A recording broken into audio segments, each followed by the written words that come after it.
दो ब्राह्मण बैठे थे तो एक भगत आया, उसने कहा पंडित जी चलो हमारे यहाँ निमंत्रण। तो दोनों को ले गया, भोजन पवाया, 11-11 रुपया दक्षिणा दी, पैर छुआ। एक प्रसन्न मुद्रा में निकल रहा है और एक नाराज मुद्रा में निकल रहा है। तो एक ने पूछा कि आप प्रसन्न क्यों हैं?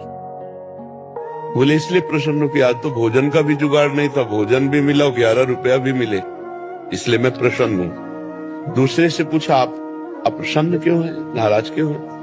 बोले सोचा था जजमान बढ़िया है, 51 रुपया देगा, 40 का घाटा हो गया, इसलिए मैं जल रहा हूं। समझ रहे हो? विचार में स्वागत दोनों का एक ही हुआ, लेकिन विचार में अंतर होने से एक सुखी है और एक दुखी है।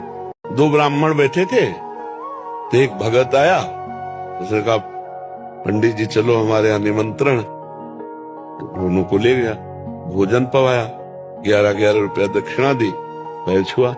एक प्रसन्न मुद्रा में निकल रहा है और एक नाराज मुद्रा में निकल रहा है।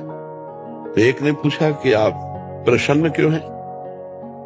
बोले इसलिए प्रसन्न हूं कि आज तो भोजन का भी जुगाड़ नहीं था, भोजन भी मिला और 11 रुपया भी मिले, इसलिए मैं प्रसन्न हूं। दूसरे से पूछा आप प्रसन्न क्यों है, नाराज क्यों है? बोले सोचा था जजमान बढ़िया है, 51 रुपया देगा, 40 का घाटा हो गया, इसलिए मैं जल रहा हूं। समझ रहे हो? विचार में स्वागत दोनों का एक ही हुआ, लेकिन विचार में अंतर होने से एक सुखी है और एक दुखी है।